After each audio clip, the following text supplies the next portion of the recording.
আজকে আমি যে মুভিটি এক্সপ্লেন করতে যাচ্ছি এটি একটি Hindi romantic crime thriller movie. মুভিটির নাম শর্টকাট রোমিও। একটা গরিব ছেলে শর্টকাটে কোটিপতি হওয়ার জন্য বড়লোক একটা মেয়ের গোপন ভিডিও ধারণ করে এবং মেয়েটিকে সারা জীবন ব্ল্যাকমেইল করে টাকা নিয়ে কোটিপতিদের মতো জীবনযাপন করার প্ল্যান করে। কিন্তু এটা করতে গিয়ে ছেলেটির সাথে এমন সব ঘটনা ঘটে যা এই মুভির কাহিনীটাকে মজাদার করে তোলে। তো কি সেই ঘটনাগুলো তা নিয়ে এই মুভির গল্পটা। তো হাই, আমি এসআর রোমানা এক্সপ্লেইন ইউটিউব চ্যানেলের নতুন আরো একটি ভিডিওতে আপনাকে স্বাগতম। মুভির শুরুতেই আমরা দরিদ্র একটা ফ্যামিলিকে দেখতে পাই। এই ছেলেটির নাম সুরেশ আর এটা তার ছোট ভাই শাওন। তো দুজনে খেতে বসেছে, এমন সময় এদের মা একটি রুটি নিয়ে আসলে সুরেশ বলে, রুটিটা আমাকে আগে দাও। সুরেজের মা রাগ করে বলে, যে ইনকাম করে সে আগে খাবে নাকি তোর মতো বেকার আগে খাবে। এই বলে সুরেজের মা রুটিটা শাওনকে দিয়ে গেলে সুরেজ শাওনের থেকে রুটিটা চাই। শাওন রুটিটা না দিলে সুরেজ সামনে থাকা বোতলটি নিয়ে ঠান করে শাওনের মাথায় মেরে দেয়। এটা দেখে সবাই রীতিমতো আটকে ওঠে। সুরেজের বাবা রেগে মেগে বলে, আজকেই তুই আমার বাড়ি থেকে বেরিয়ে যা। এর মাঝেই সুরেজের মা সুরেজের মামাকে ফোন করে বলে, ভাই তুমি আজকেই এই গুন্ডাকে তোমার কাছে নিয়ে যাও, আমি আর এই গুন্ডাকে বাড়িতে রাখতে পারবো না। এটা শুনে সুরেজের মামা সুরেজের সাথে কথা বলে ও জিজ্ঞেস করে কি হয়েছে। সুরেজ বলে, মামা তুমি তো জানোই মা ছোটখাটো বিষয় নিয়ে কেমন তামাশা করে। এটা শুনে সুরেজের মা বলে, আমি তামাশা করি? তোর যে স্বভাব দেখিস তুই একদিন রাস্তায় কুকুরের মতো পড়ে মরে থাকবি। এটা শুনে সুরেজের মামা বলে, ভাগ্নে তুই জিনিসপত্র গুছিয়ে নিয়ে আজকেই মুম্বাই চলে আয়। ব্যাস পরের সিনে দেখি সুরেজ মুম্বাই চলে এসেছে। তো সুরেজ তার মামার বাসার নিচে পৌঁছাতেই উপর থেকে তার মামি তাকে দেখে স্বামীর কাছে এসে বলে, তোমার নিকম্মা ভাগ্নে চলে এসেছে। সুরেজের মামা ইউনিফর্ম গায়ে দিতে দিতে বলে, তুমি তো সুরেজের ছোটবেলা সম্পর্কে ভালো করেই জানো, তাই বিরক্ত না করে ছেলেটার প্রতি একটু মায়া দেখাও। আসলে সুরেজের মামা এই মুম্বাই শহরের একজন পুলিশ ইন্সপেক্টর। আর হ্যাঁ, সে ছোটবেলা থেকেই সুরেজকে অনেক ভালোবাসে। তাই সুরেজ ভিতরে আসতেই সুরেজের মামা বলে, বাড়িতে কি হয়েছে আর কেন হয়েছে সেটা আমি শুনতে চাই না, তোর মামি তোর জন্য রান্না করেছে, খাবার খেয়ে রেস্ট নে। এটা বলে সুরেজের মামা সুরেজকে ভিতরে পাঠিয়ে দিলে সুরেজ খাওয়া দাওয়া শেষে বাসার ছাদে উঠে দেখে পাশে একটি গলফ খেলার মাঠ আছে। তো সুরেজ দূরবীন দিয়ে মাঠের দিকে তাকালে একটি মেয়ের উপরে তার নজর আটকে যায়। সুরেজ দেখে মেয়েটি তার গলফ কোচের সঙ্গে অনেক হেসে হেসে কথা বলতেছে, বাট কোচের আচরণ কেমন জানি সন্দেহজনক লাগতেছে। তাই সুরেজ কৌতূহলী হয়ে তাদের উপরে নজর রাখলে দেখে কোচটি মেয়েটির সাথে ঘনিষ্ঠ হওয়ার নানা চেষ্টা করতেছে। তো কিছুক্ষণের জন্য সুরেজের নজর সরে যেতেই সুরেজ দেখে হঠাৎ করে দুজনেই মাঠ থেকে গায়েব। সুরেজ ভেবে পাচ্ছে না এরা দুজনে কোথায় গেল। তাই সুরেজ গলফ মাঠের দিকে দৌড়ে এসে তাদের দুজনকে খুঁজতে শুরু করে। কিছুক্ষণ পর মেয়েটি তার কোচকে নিয়ে মাঠের বাহিরে আসলে এই মুম্বাই শহরের সব থেকে বড় বিজনেসম্যান মিস্টার রাহুল মেয়েটিকে নিতে আসে। তখন আমরা জানতে পারি এই মেয়েটির নাম মনিকা এবং মনিকা এই বিজনেসম্যান মিস্টার রাহুলের ওয়াইফ। আর এই কোচটি হচ্ছে আখিলেশ, সে রাহুলের সবচেয়ে কাছের বন্ধু। আসলে বিজনেসের কাজে রাহুল সবসময় ব্যস্ত থাকার কারণে মনিকা বাসায় অনেক বোরিং ফিল করে। তাই রাহুল মনিকার টাইম পাসের জন্য মনিকাকে গলফ খেলা শেখানোর দায়িত্বটা আখিলেশকে দিয়েছে। বাট এদিকে আখিলেশ যে ভাবির সাথে কাবাডি খেলার ধান্দায় আছে সেটা তো আর রাহুল জানে না। তাই রাহুল আখিলেশকে বলে, দোস্ত এই কয়দিনে আমার জানিমানকে কেমন খেলা শেখালি শুনি। আখিলেশ বলে, তোমার জানিমানকে দারুণ খেলা শিখিয়েছি, একদিন তুমি তার খেলা লাইভ দেখতে এসো। রাহুল বলে, এসব দেখতে আসার মতো সময় আমার হাতে নেই, তুমি শুধু তাকে ভালোভাবে খেলা শেখাও তাহলেই হবে। এই বলে রাহুল আখিলেশকে বিদায় জানিয়ে মনিকাকে নিয়ে গেলে দেখি সুরেশ দূর থেকে তাদের সব কথা শুনে ফেলেছে। পরের দিন মনিকা আবার গলফ প্র্যাকটিস করতে আসলে দেখি সুরেশ আজকেও দূরবীন দিয়ে তাদের দুজনের উপর নজর রাখতেছে। তো আজকেও খেলা শেষে দুজনে হঠাৎ মাঠ থেকে গায়েব হয়ে যায়। তখনই সিন পাশের একটা ঝোপে আসতে দেখি গলফ খেলা শেষ, এখন কাবাডি খেলা শুরু হতে যাচ্ছে।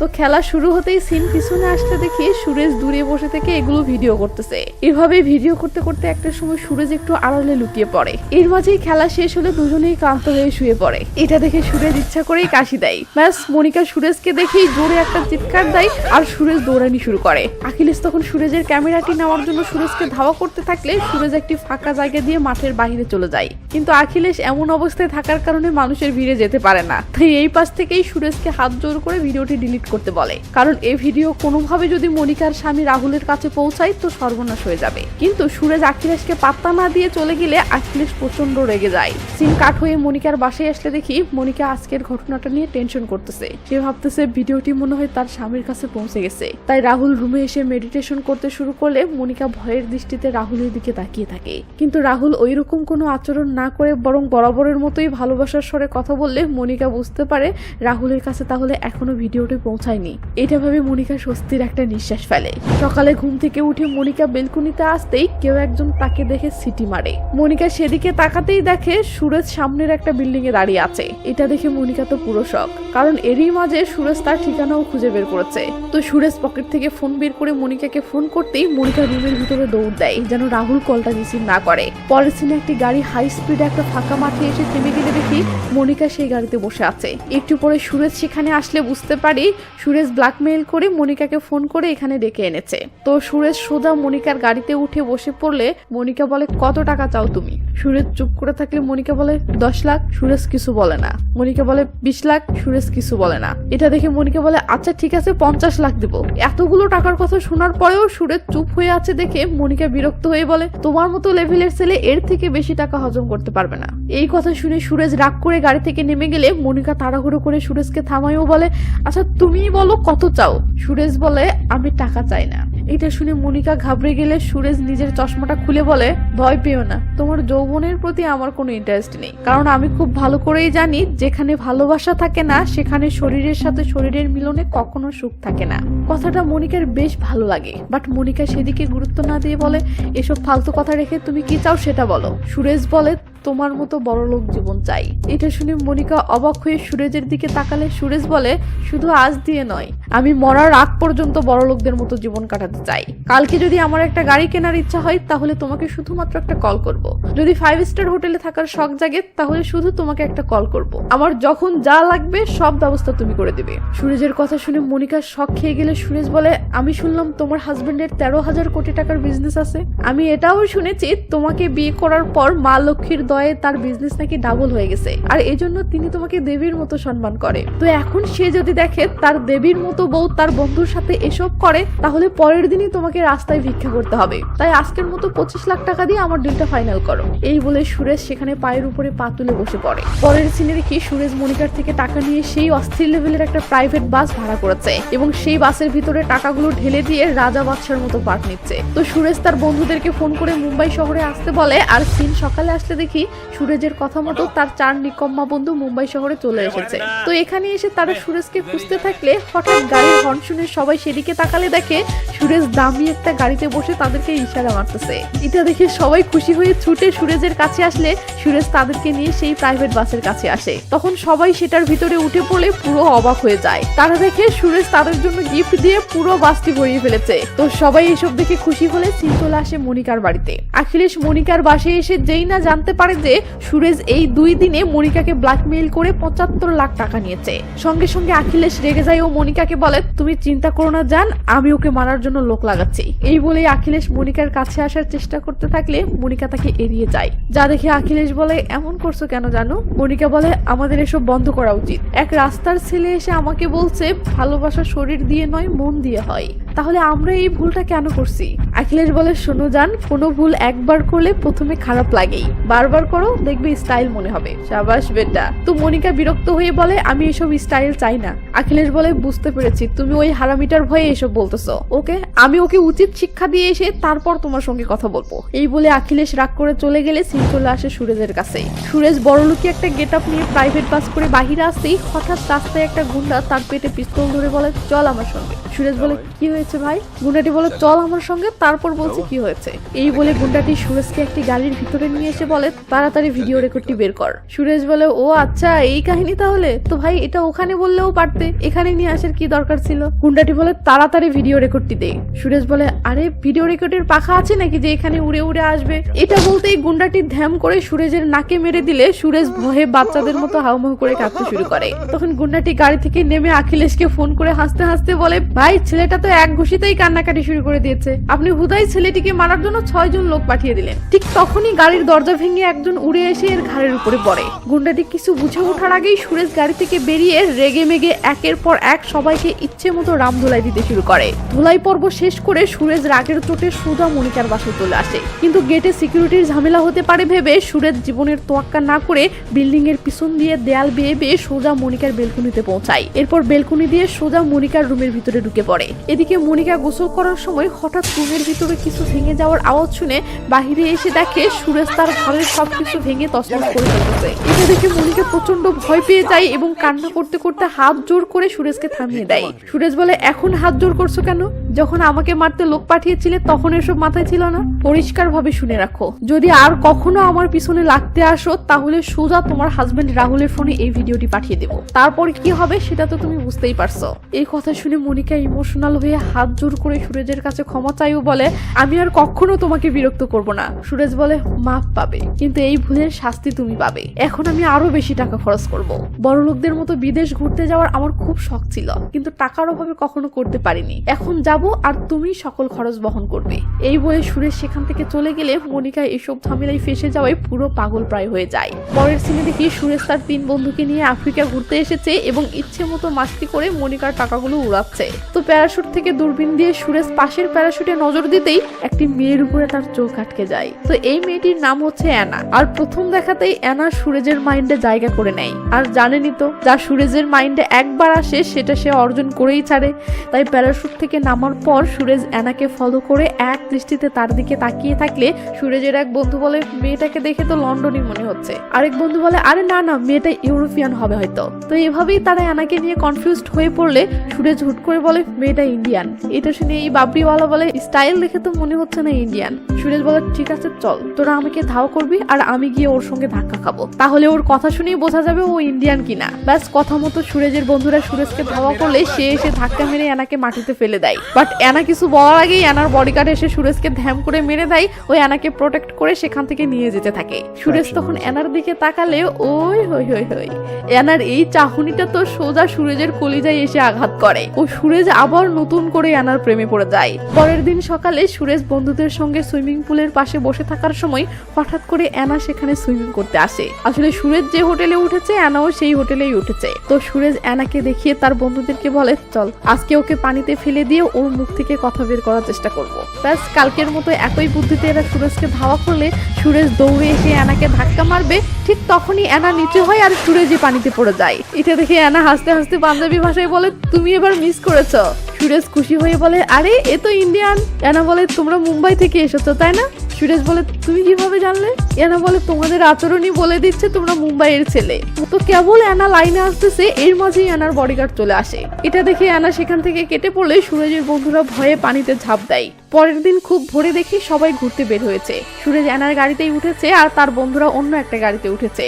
তো সবাই মিলে ঘুরে ঘুরে আফ্রিকার প্রকৃতি ও পশু পাখি দেখতে থাকলে সুরেজের তো আবার ক্যামেরা মারার স্বভাব, তাই সে সেগুলোর ফটো তুলতে শুরু করে। এদিকে ঝোপের মাঝে হরিণ দেখে অ্যানা অনেক খুশি হলে অ্যানাকে এত খুশি দেখে সুরেজ হরিণের ফটো তোলার চলে টুক করে অ্যানারও একটা ফটো তুলে নেয়। এমন সময় সেখানে একটি সিংহ হরিণের বাচ্চা শিকার করতে আসলে অ্যানা আপসেট হয়ে গাড়ির ভিতরে বসে পড়ে। এটা দেখে সুরেজ বলে, ভিতরে বসলে কেন? অ্যানা বলে, আমি হরিণের বাচ্চাকে শিকার হতে দেখতে পারবো না। সুরেজ বলে, আমারও এসব খুন খারাপি ভালো লাগে না। অ্যানা বলে, ও আচ্ছা, তো তুমি কি করো? বাস অ্যানাকে পটাতে সুরেজ বলে, আমি একজন বিজনেসম্যান, দুবাইয়ে আমার 2000 কোটি টাকার বিজনেস। অ্যানা অবাক হয়ে বলো, ও আচ্ছা, সারাদিন বিজনেস মিটিং করতে করতে বোরিং হয়ে গেছিলাম। আমার ডক্টর বলল আমার 1 সপ্তাহ ছুটি কাটানো উচিত, তাই বাল্যকালের বন্ধুদের সঙ্গে ছুটি কাটাতে এসেছি। ওরা সবাই নিকম্মা, বাট বাল্যকালের বন্ধু বলে কথা। অ্যানা বলে, তাই তো বলিও, ওদেরকে তোমার লেভেলের মনে হয় না কেন? সুরেজ বলে, তো তুমি কি করো? অ্যানা বলে, আমি লন্ডনে পড়াশোনা করি। আমার বাবাও তোমার মতো অনেক বড় একজন বিজনেসম্যান। বাবারও আমার সঙ্গে এখানে আসার কথা ছিল, কিন্তু সেও তোমার মতো বিজনেসের কাজে ব্যস্ত থাকার কারণে এই বডিগার্ডকে আমার সঙ্গে পাঠিয়ে দিয়েছে। যখন থেকে বড় হয়েছি তখন থেকে বাবা এই বডিগার্ডকে আমার সঙ্গে রেখেছে। আমি যেখানেই যাই সেখানেই আমার পিছনে লেগে থাকে। মাঝে মাঝে খুব ইচ্ছে হয় জীবনে একটা দিন অন্তত এই বডিগার্ডকে ছাড়া নিজের ইচ্ছে মতো কাটানোর, কিন্তু পারি না। এটা শুনে সুরেজের ভীষণ খারাপ লাগে। তখন অ্যানা বলে, আচ্ছা তুমি কি একদিনের জন্য এই বডিগার্ডের থেকে পালিয়ে আমাকে দূরে কোথাও নিয়ে যেতে পারবে? এটা শুনতেই সুরেজ তো খুশিতে গুলগুলা। পরের দিন দেখি একটা আফ্রিকান কালো আঙ্গুর অ্যানার বডিগার্ডকে কাবু করার চেষ্টা করতেছে, আর দূরে লুকিয়ে থেকে সুরেজের বন্ধুরা সেটা দেখতেছে। মানে অ্যানার বডিগার্ডকে ফাঁসানোর জন্য সুরেজ এই প্ল্যান করেছে। তো কালো আঙ্গুরের ললিপপ খাওয়া দেখে বডিগার্ডের তো বডি গরম হয়ে যায়। ব্যাস কালো আঙ্গুর বডিগার্ডকে একটি আউট হাউসে নিয়ে এসে মাস্তি করার নামে বডিগার্ডের হাত পা বেঁধে সেখান থেকে কেটে পড়ে। এদিকে প্ল্যান সাকসেসফুল হওয়ায় খবরটা সুরেজের কাছে আসলে সুরেজ অ্যানাকে বলে, আজকে যতক্ষণ আমি না চাইবো ততক্ষণ তোমার বডিগার্ড তোমার কাছে আসবে না। এটা শুনতেই অ্যানা খুশিতে এক লাফে সুরেজের কোলে ওঠে, আর মুহূর্তের মাঝে সুরেজের কলিজা যেন ঠান্ডা হয়ে যায়। তো তো অ্যানা এভাবেই সুরেশকে জড়িয়ে ধরে চুপ মেরে থাকলে সুরেশ অন্যরকম একটা সুখ অনুভব করে আর রোমান্টিক একটা গান শুরু হয়ে যায়। এই গানের মধ্যে দিয়ে এদের একসাথে কাটানো বেশ কিছু রোমান্টিক মুহূর্ত দেখানো হয়। সবগুলো মুহূর্ত তো আর দেখানো সম্ভব না, তাই মেইন কিছু সিন দেখাচ্ছি, আপনারা এতটুকুতেই বুঝে নেন যে এদের মাঝে ভালোবাসা পুরো দমে জমে গেছে ও সুরেশ অ্যানার প্রেমে পুরো দমে সিরিয়াস হয়ে গেছে। ব্যাস তাহলেই হবে। তো কি এবার তাহলে সামনে এগোবো? ওকে চলুন তাহলে গানটা স্কিপ করে সামনে গেলাম। তো সিন মুম্বাই আসতে দেখি মনিকা কাজের মহিলার থেকে শরীর ম্যাসাজ করে নিচ্ছে। এমন সময় সুরেশ কল করলে মনিকা রেগে মেগে বলে, কি চাও তুমি? সুরেশ বলে, এই মুহূর্তে আমার $1,00,000 প্রয়োজন। এটা শুনে মনিকা বিরক্ত হলে সুরেশ বলে, আসলে এখানে এসে আমি এক রাজকুমারীর প্রেমে পড়ে গেছি, তাই আমি আমার রানীকে একটি হীরের নেকলেস গিফট করতে চাই। মনিকা রাগ করে বলে, এতগুলো টাকা এত কম সময়ে ওখানে পাঠানো সম্ভব না। সুরেশ ধমক দিয়ে বলে, আমি খুব ভালো করেই জানি তোমাদের মতো ধনীদের হাত অনেক লম্বা, তাই চিৎকার না করে ছটপট আমাকে $10,00,000 পাঠিয়ে দাও, নয়তো। মনিকা বলে, ঠিক আছে, নিজের রুমে যাও, টাকা পেয়ে যাবে। এটা শুনে সুরেশ মনিকাকে ধন্যবাদ দিয়ে তার বন্ধুদের সঙ্গে হোটেলে ফেরে, কিন্তু ভিতরে ঢুকতেই মেঝেতে রক্ত দেখে থমকে যায়। এদিকে সুরেশের বন্ধুরাও রক্ত দেখে ভয় পেয়ে গেলে সুরেশ রক্তের দাগগুলো ফলো করে নিজের রুমে চলে আসে। এরপর ভয়ে ভয়ে বিছানার চাদর উঠাতেই দেখে কেউ হাতির দাঁত কেটে তার বিছানায় রেখে গেছে। এটা দেখে সুরেশ প্রচন্ড ভয় পেয়ে যায়, কারণ আফ্রিকাতে হাতির দাঁত কেটে পাচার করা অনেক বড় একটা অপরাধ। কিন্তু তাদের সঙ্গে এটা কে করেছে সেটা বুঝে ওঠার আগেই সুরেশের বন্ধু দেখে পুলিশ তাদেরকে গ্রেফতার করতে আসতেছে। এটা দেখতেই সবাই পিছনের দরজা দিয়ে দৌড়ে পালাতে থাকে, কিন্তু হঠাৎ সামনে বিপজ্জনক এরিয়ার সাইনবোর্ড দেখে সুরেশের বন্ধুরা সুরেশকে এদিকে যেতে নিষেধ করে। এটা শুনে সুরেশ বলে, এদিকে পালিয়ে গেলে একটু হলেও বেঁচে যাওয়ার চান্স আছে, কিন্তু যদি পুলিশ আমাদেরকে ধরে ফেলে তাহলে সারা জীবন জেলে পচে মরতে হবে। এই বলে সুরেশ সবাইকে নিয়ে সেই বিপজ্জনক এরিয়া দিয়েই পালাতে শুরু করে, কিন্তু মাঝ রাস্তায় সিংহের ভয়ে সবাই হামাগুড়ি দিয়ে যেতে থাকলে সুরেশের এক বন্ধু সিংহের পেটে যাওয়ার ভয়ে কান্নাকাটি শুরু করে দেয়। তো এইভাবে কিছু দূর গিয়ে সুরেশ মাথা তুলে দেখে তাদের সামনে একটা রাস্তা দেখা যাচ্ছে। এটা দেখে চারজন একে অপরের হাত ধরে খুশিতে চিৎকার করতে করতে এক দৌড়ে রাস্তায় চলে আসে। রাস্তায় এসে সুরেশ দেখে দূর থেকে একটি গাড়ি তাদের দিকে আসতেছে। সুরেশ তাদেরকে ইশারা করলে গাড়িটি এদের সামনে এসে থেমে যায়, কিন্তু আদিবাসীদের আচরণ দেখে সুরেশ মুহূর্তের মাঝে বুঝতে পারে এরা হাতির দাঁত কাটার জন্য এদেরকে মারতেই এসেছে। তাই সুরেশ সঙ্গে সঙ্গে পালাতে শুরু করলে আদিবাসীগুলো সুরেশের বন্ধুদেরকে আটকে ফেলে। এদিকে সুরেশ পালাতে গেলে হঠাৎ সামনে থেকে একজন সুরেশকে থ্যাম করে মেরে মাটিতে ফেলে দেয়। এরপর সবগুলো আদিবাসী একসাথে সুরেশকে মারতে থাকলে একটা পর্যায়ে সুরেশ অজ্ঞান হয়ে পড়ে যায়। এই সুযোগে একজন আদিবাসী চাকু বের করে সুরেশকে মারার প্রস্তুতি নিলে সুরেশের বন্ধুরা চিৎকার করে সুরেশের জ্ঞান ফেরায়, আর সুরেশ তার হাতের কাছে থাকা একটা লাঠি নিয়ে থ্যাম করে সেই আদিবাসীর মাথায় মেরে দেয়। এরপর আর কি, রাগের মাথায় সুরেশ উঠে দাঁড়িয়ে এক এক করে সবাইকে মারতে শুরু করে। শেষের এক পিস সুরেশের এমন ভয়ানক রূপ দেখে পালাতে ধরলে সুরেশ এটাকেও খতম করে ফেলে। এরপর সুরেশ তার সব বন্ধুকে সেই বিপজ্জনক এরিয়া থেকে বাহিরে নিয়ে আসলে সুরেশের বন্ধুরা ভয়ে কান্না করতে করতে বলে, সুরেশ আমরা আর এখানে থাকতে চাই না, তাই প্লিজ আমাদেরকে বাড়িতে ফিরে যাওয়ার ব্যবস্থা করে দে। এসব শুনে সুরেশ কোনো কথা নেই সোজা একটা ইন্টারনেট ক্যাফেতে আসে ও মনিকার কাছে ভিডিও কল করে হাউমাউ করে কাঁদতে কাঁদতে বলে, ম্যাম প্লিজ আমাদেরকে ইন্ডিয়াতে ফেরার ব্যবস্থা করে দিন, কথা দিচ্ছি আমি ইন্ডিয়া ফিরেই আপনার ভিডিও রেকর্ডটি আপনাকে দিয়ে দিব। তখন মনিকা অট্ট হাসি হেসে বলে, তুমি কি মনে করেছিলে আমি এত টাকা খরচ করে তোমাকে এমনি এমনি আফ্রিকা পাঠিয়েছি? এত বড় বিকুপ আমি নই, আমি তোমাকে ফাঁসানোর জন্যই পাঠিয়েছি। তুমি কি জানো ওখানে হাতের দাগ কাটা কত বড় অপরাধ? এবার সারা জীবন জেলে পচে মরো, বাই। এটা শুনে সুরেশ এবার অট্ট হাসি হেসে বলে, তুমি কি মনে করছো আমি এতটা বেকুব যে ভিডিওর বেকআপ আমার সাথে না নিয়ে এখানে এসেছি? মনিকা তো অবাক। সুরেশ তার গলায় থাকা লকেটের মাছ থেকে পেন ড্রাইভ বের করে সেটা কম্পিউটারে লাগাইও বলে, তোমার ইমেল চেক করে দেখো। মনিকা ভয়ে ভয়ে ইমেল চেক করতেই এই ফটো দেখে আটকে ওঠে। তখন সুরেশ বলে, এটা তো মূল ভিডিওর একটা স্ক্রিনশট, আমি চাই তো পুরো ভিডিওটাই এখন তোমার স্বামীর ইমেইলে পাঠাতে পারি, কি পাঠাবো? মনিকা কাঁদতে কাঁদতে হাত জোড় করে বলে, প্লিজ আমাকে মাফ করে দাও। হাতির দাঁতগুলো নকল ছিল এবং রক্তগুলোও নকল ছিল, এমনকি পুলিশগুলো আমার লোক ছিল, প্লিজ আমাকে ক্ষমা করে দাও, আমি তোমার ইন্ডিয়া আসার ব্যবস্থা করে দিচ্ছি। এটা শুনে সুরেশ অট্ট হাসি হাসতে থাকে আর সিন চলে আসে সকালে। তো সবাই ইন্ডিয়া যাওয়ার জন্য রেডি হয়েছে। এমন সময় সুরেশ অ্যানার সাথে দেখা করার জন্য অ্যানার হোটেলে আসলে জানতে পারে 3 জন লোক এসে নাকি অ্যানাকে নিয়ে গেছে। এটা শুনে সুরেশ টেনশন করতেছে। এমন সময় মনিকা কল করে বলে, কি খবর রোমিও, মেয়েকে খুঁজে পাচ্ছ না? তো কিভাবে খুঁজে পাবে, আমি যে ওকে কিডন্যাপ করেছি। এটা শুনে সুরেশ বলে, প্লিজ ওর কিছু করো না। মনিকা বলে, তুমি ইন্ডিয়া আসো, আমাকে ভিডিও রেকর্ডটি দাও ও মেয়েকে নিয়ে যাও। কি ভালোবাসার মানুষটিকে চাও নাকি বড়লোকি জীবন? সুরেশ তখন অ্যানার সাথে কাটানো মুহূর্তগুলো ভেবে বলে, প্লিজ ওর কিছু করো না, তুমি যা বলবে আমি তাই করবো। চলে আসে এয়ারপোর্টে। সুরেজ ইন্ডিয়াতে এসেই মনিকার সাথে সমুদ্রের মাঝে একটি বোটে দেখা করতে আসে। আখিলেশ সুরেজের শরীর চেক করে মনিকার কাছে নিয়ে আসলে সুরেজ দেখে এরা এনাকে একটা কেবিনে হাত পা বেঁধে ফেলে রেখেছে। তো মনিকা সুরেজের থেকে ভিডিওটি চাইলে সুরেজ তার গলায় থাকা পেন ড্রাইভটি খুলে দেয়। আখিলেশ বলে, আমরা কিভাবে বিশ্বাস করব যে তুমি ভিডিওটি আর অন্য কোথাও কপি করে রাখোনি?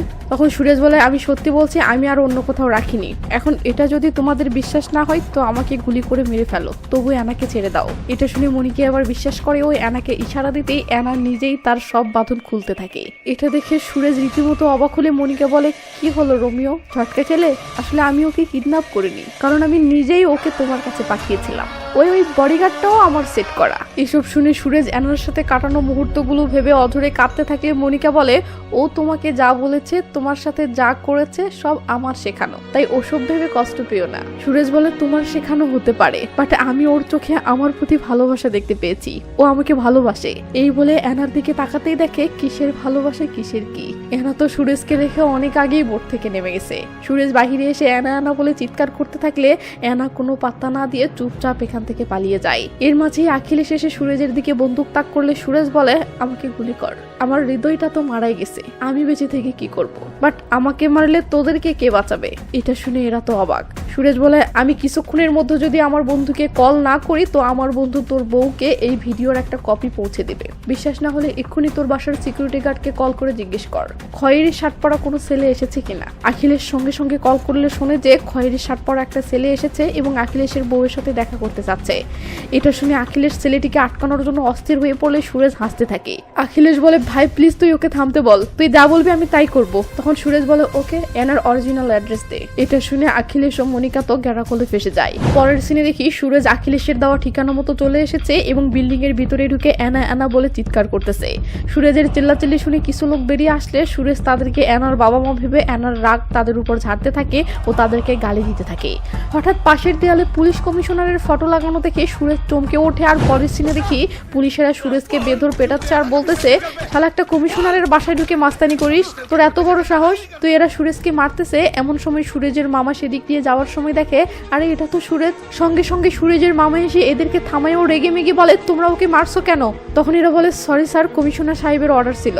সঙ্গে সঙ্গে মামা কমিশনারের সাথে দেখা করতে আসলে আমরা সেখানে অ্যানাকেও দেখতে পাই। তো সুরেজের মামা কি হয়েছে সেটা জানতে চাইলে কমিশনার বলে, তোমার ভাগনা আমাদের বাড়িতে ঢুকে অ্যানা আনা বলে চিৎকার করছিল এবং অকথ্য ভাষায় গালিগালাজ করছিল। আমরা জানি না এই অ্যানাটাকে। এটা শুনে আমরা বুঝতে পারি এই মেয়েটির নাম তাহলে অ্যানা না, সে সুরেজকে নকল নাম বলেছে। তো এসব শুনে অ্যানা ভয়ের রুম থেকে বাইরে চলে যায় ও লুকিয়ে লুকিয়ে সব শুনতে থাকে। সুরেজের মামা বলে, প্লিজ স্যার, ওকে মাফ করে দেন, ও ছেলে হিসেবে অনেক ভালো, কিন্তু পরিস্থিতি ওকে খারাপ বানিয়ে দিয়েছে। ছোটবেলায় সে ক্লাস টপার ছিল, আপনি যদি সেই সময়ে ওকে দেখতেন তো ওকে ভালোবেসে ফেলতেন। তখন ফ্ল্যাশব্যাকে সুরেজের ছোটবেলার কিছু সিন দেখানো হয়। সুরেজ ছোটবেলায় ক্লাসের সবচেয়ে ভালো স্টুডেন্ট ছিল এবং সবচেয়ে ভালো মনের মানুষ ছিল।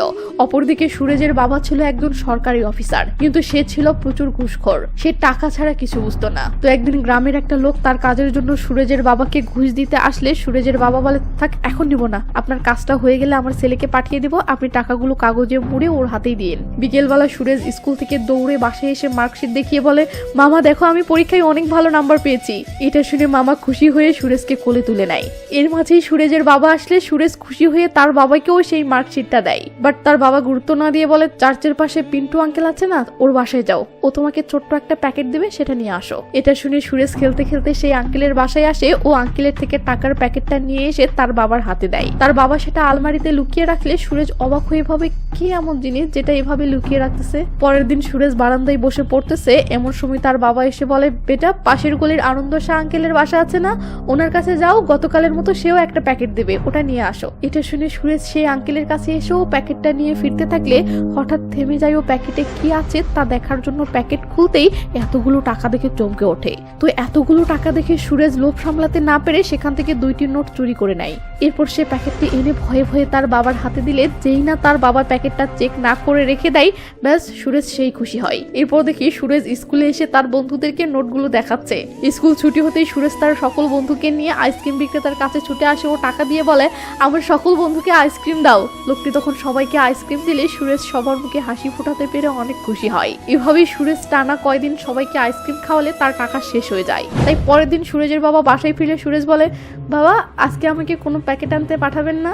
এটা শুনে সুরেজের বাবা রেগে যায়। সুরেজ স্কুলে আসলে তার বন্ধুরা আজকেও আইসক্রিম খেতে চায়। তখন সুরেজ তাদেরকে নিয়ে আইসক্রিম ওয়ালার কাছে এসে বলে, এদেরকে আইসক্রিম দেন। লোকটি আইসক্রিম দেওয়ার পর 100 টাকা চাইলে সুরেজ বলে, কালকে দিব। এটা শুনে লোকটি সুরেজের শার্টের কলার ধরে সুরেজ রেগে মেগে বলে, হাত সরান। সুরেজের বলার ধরন দেখে লোকটি ভয়ে ছেড়ে দিলে সুরেজ বলে, 100 টাকাই তো, এখানেই দাঁড়ান, আমি টাকা নিয়ে আসতেছি। এই বলে সুরেজ দৌড়ে পিন্টু আঙ্কেলের কাছে এসে বলে, আঙ্কেল বাবা এক্ষুনি 2000 টাকা দিতে বললো। আঙ্কেল ভেবাচাকা খেয়ে 2000 টাকা দিয়ে দিলে সুরেজ সেটা নিয়ে আবার স্কুলের দিকে দৌড় দেয়। সিন বাসায় আসলে দেখি সুরেজের বাবা সুরেজকে পেটাচ্ছে আর বলতেছে, হারামি আমার নামে লোকদের থেকে চাঁদা তুলিস, এই বয়সেই তোর এত বড় সাহস কিভাবে হলো?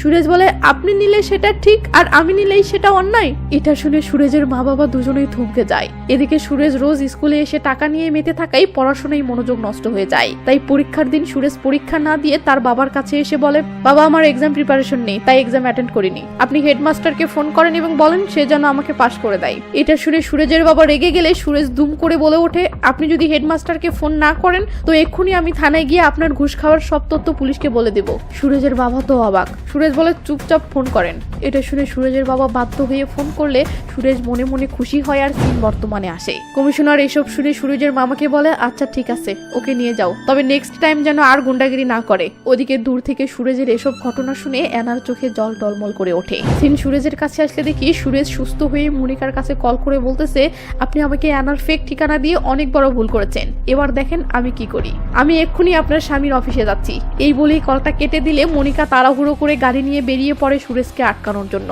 তো সুরেজ অফিসের সামনে পৌঁছাতেই মনিকা এসে তাকে থামায় ও বলে, অ্যানার ঠিকানা ফেক ছিল না, অ্যানা ওখানেই থাকে, তবে বাংলোতে নয়, আউট হাউসে। আর হ্যাঁ, ওর নাম অ্যানা না, ওর নাম রাধিকা। এমন সময় উপরতলা থেকে মনিকার স্বামী নিচে তাকালে এদের দুজনকে এভাবে কথা বলতে দেখে অবাক হয়। তো মনিকা বলে, আমি রাধিকাকে 5 লাখ টাকা দিয়েছিলাম তোমার সাথে অভিনয় করার জন্য, ডিল শেষ হয়েছে, তাই ওর সাথে আমার সম্পর্কও শেষ। সুরেজ বলে, আমি কিচ্ছু বুঝতে চাই না, আপনি ওকে প্রয়োজনে 5 কোটি দিন, তবু ওকে আমার চাই সারা জীবনের জন্য। মনিকা রাজি না হলে সুরেজ রাহুলের কাছে যেতে ধরে। তখন মনিকা থামিয়ে দিয়ে কি যেন বলতে থাকে আর উপর থেকে মনিকার স্বামী রাহুল এসব দেখতে থাকে। তো মনিকা সুরেজকে গাড়িতে তুলে নিয়ে চলে গেলে আমরা দেখি রাহুল এতটা রেগে গেছে যে তার হাত ঘেমে ক্লাসে হাতের ছাপ পড়ে গেছে। তো মনিকা সুরেজকে নিয়ে রাধিকার বাসার সামনে আসে ও সুরেজকে রেখে বাসার ভিতরে চলে যায়। এর কিছুক্ষণ পর মনিকা রাধিকাকে নিয়ে এসে গাড়িতে ওঠে এবং শহর থেকে বেরিয়ে একটা সমুদ্র পাড়ে এসে থেমে সুরেজকে বলে, এখন ওর সাথে তোমার যা করার করো, আমি গেলাম। এটা শুনে রাধিকা রাগ করে নেমে চলে যেতে থাকলে সুরেজও পিছু পিছু এসে যেই না রাধিকার হাত ধরে সঙ্গে সঙ্গে রাধিকার ঠাস করে একটা থাপ্পড় মারে। তখন সুরেজও ঠাস করে একটা মেরে দেয়। এটা দেখে রাধিকা পাল্টা আরেকটা মেরে দিয়ে বলে, তোমার কি করে সাহস হলো আমার গায়ে হাত তোলার? তুমি বড়লোক সাজার অভিনয় করেছো, আমিও তোমার সাথে বড়লোক সাজার অভিনয় করেছি, হিসাব বরাবর, বুঝেছো? সুরেজ বলে, আমি তোমার কাছে বড়লোক সাজার মিথ্যা নাটক করেছি ঠিক আছে, বাট আমার ভালোবাসা সত্য ছিল। বলো, তোমার ভালোবাসা কি সত্য ছিল না? রাধিকা বলে, না, আমার মা 5 লাখ টাকার জন্য আমাকে দিয়ে এই নাটকটা করিয়েছে।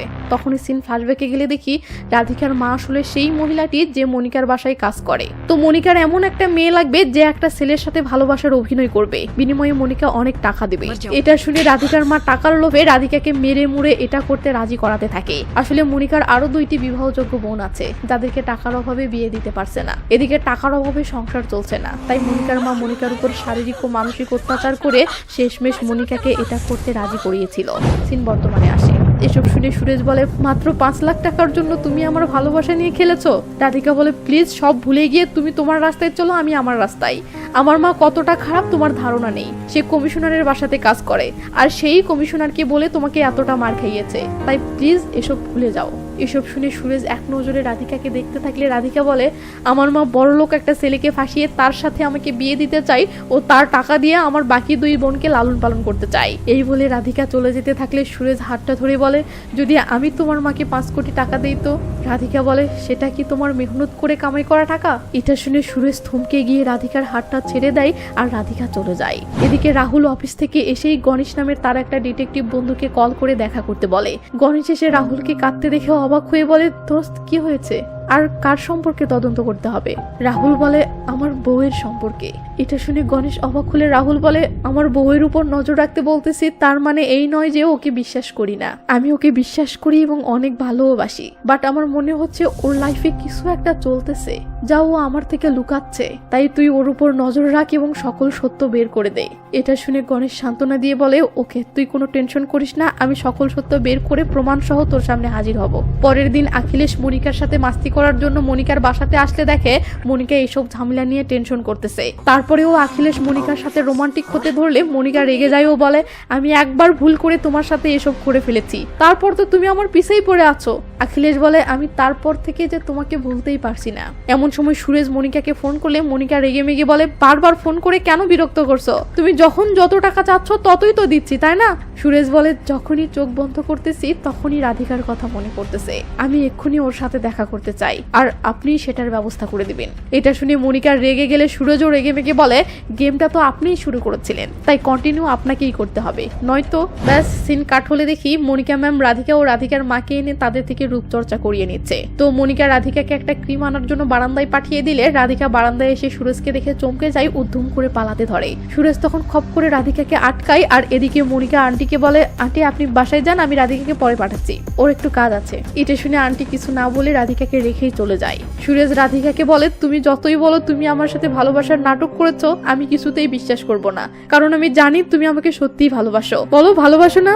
রাধিকা কোনো জবাব না দিয়ে কাঁদতে থাকলে সুরেশ বলে আমি জবাব পেয়ে গেছি। তখন রাধিকা নিজেকে আর সামলাতে না পেরে দুম করে সুরেশকে জড়িয়ে ধরে হাউমাউ করে কাঁদতে থাকে। এমন সময় রাহুল অফিস থেকে ফিরলে রাহুলের আসার আওয়াজ শুনে মনিকা তাড়াহুড়ো করে বারান্দায় আসে ও সুরেশকে টেনে নিয়ে গিয়ে একটা কোনায় লুকিয়ে রাখে। এরপর তাড়াহুড়ো করে এসে বারান্দাতেই একটা সোফায় শুয়ে রাধিকাকে রূপচর্চা করতে লাগিয়ে দেয়। রাহুল বারান্দায় এসে মনিকাকে এভাবে দেখে অবাক হয়, কারণ নর্মালি মনিকা কখনোই এই সময়ে রূপচর্চা করে না। তাই রাহুল মনিকাকে ডাইরেক্ট কিছু না বলে সন্দেহের বসে বারান্দায় আশেপাশে দেখতে থাকে যে কেউ আছে কিনা, কিন্তু কাউকে দেখতে পায় না। এবার রাহুল ধীরে ধীরে সুরেজের দিকে আসতে শুরু করে। এই বুঝি সুরেজকে দেখে ফেললো।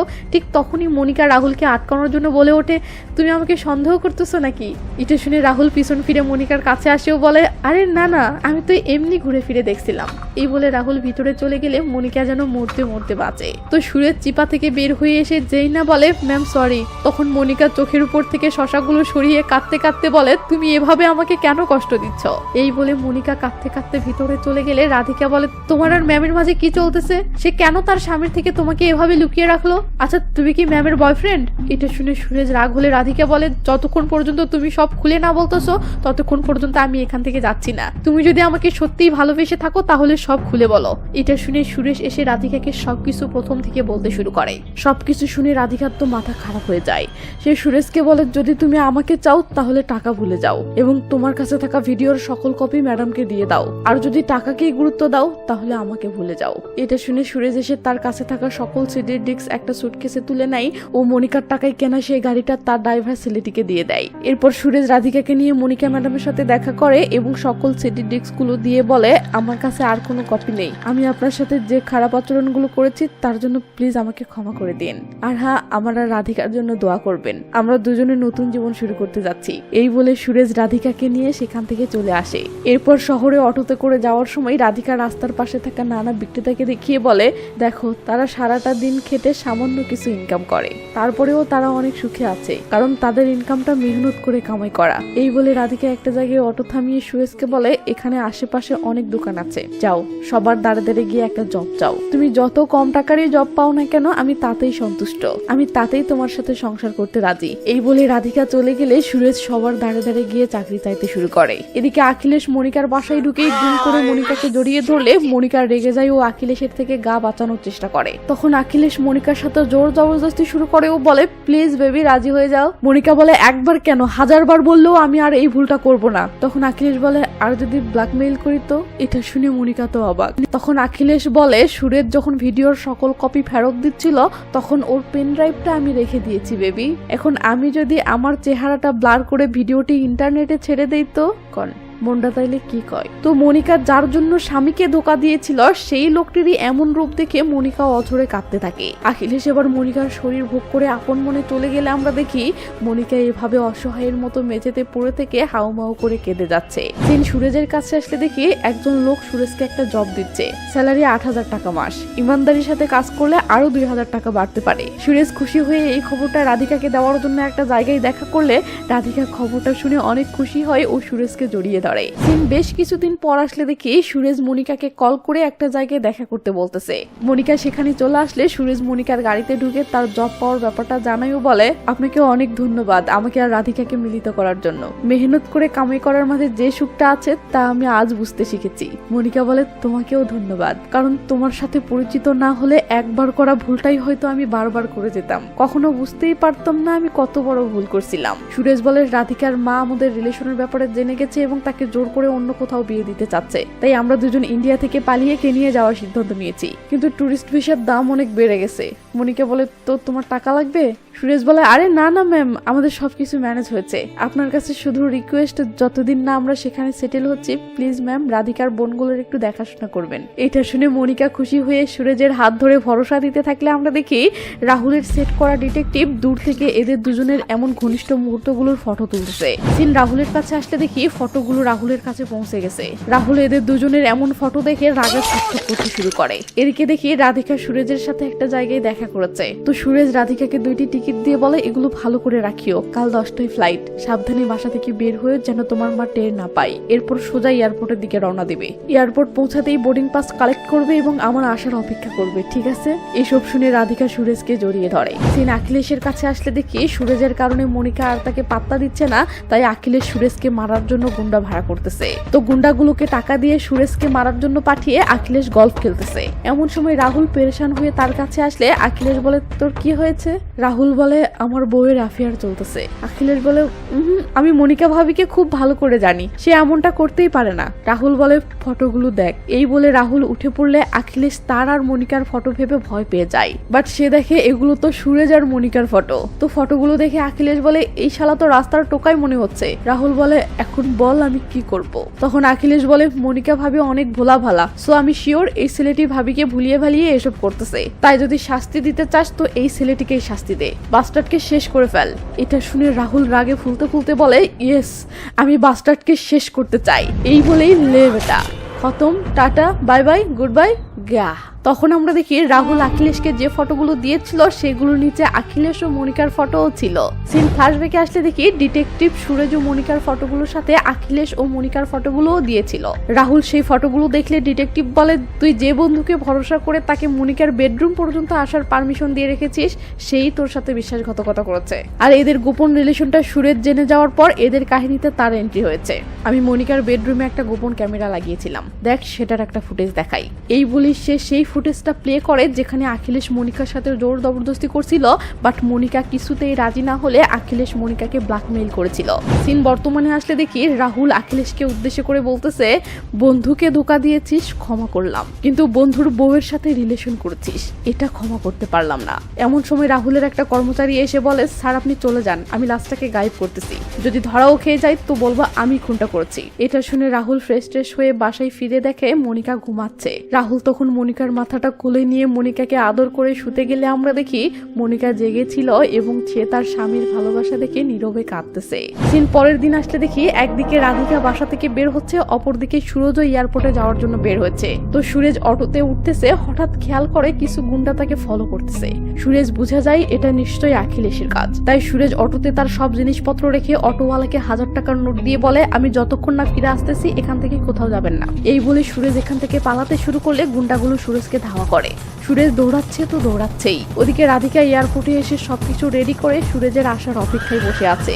এদিকে সুরেজ দৌড়াতে দৌড়াতে একটা পর্যায়ে সেই গুন্ডাগুলোর নজর থেকে পালাতে সক্ষম হলে আবার সেই অটোর কাছে ফিরে সেই অটোতে করে এয়ারপোর্টে পৌঁছায়। তখনই একটা ছেলে সুরেজকে দেখে বলে, আমাদের নেতা এসে গেছে। সঙ্গে সঙ্গে একদল লোক এসে সুরেজকে ঘিরে ধরে মিছিল শুরু করে আর মিছিলের ভিতর সুরেজের পেটে চাকু মারতে থাকে। ওদিকে রাধিকা এয়ারপোর্টে বসে সুরেজের অপেক্ষা করতে করতে অসহায়ের মতো নীরবে কেঁদে যাচ্ছে। আর এদিকে লোকগুলো সুরেশকে মেরে তাকে রাস্তার পাশে নর্দমায় ফেলে রেখে চলে যাচ্ছে।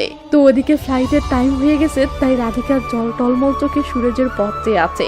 এদিকে দেখি মুমূর্ষ সুরেশ রাধিকার কাছে পৌঁছানোর জন্য নর্দমা থেকে ওঠার শেষ চেষ্টা করতেছে, বাট পারছে না। তখন সুরেশ পাশে কাকে যেন দেখে সাহায্যের জন্য হাত বাড়িয়ে দিলে আমরা দেখি এটা রাহুল। তো রাহুল সুরেশকে বলে, তুই আমার মেহনত করে কামাই করা টাকা থেকে 5 কোটি টাকা লুটে নিয়েছিস, মাফ করলাম, কিন্তু আমার পরিবারের গোপন কথা জেনে গেছিস, এটা মাফ করতে পারলাম না। এই বলে রাহুল চলে গেলে সুরেশ এভাবে নর্দমায় পড়ে থাকে।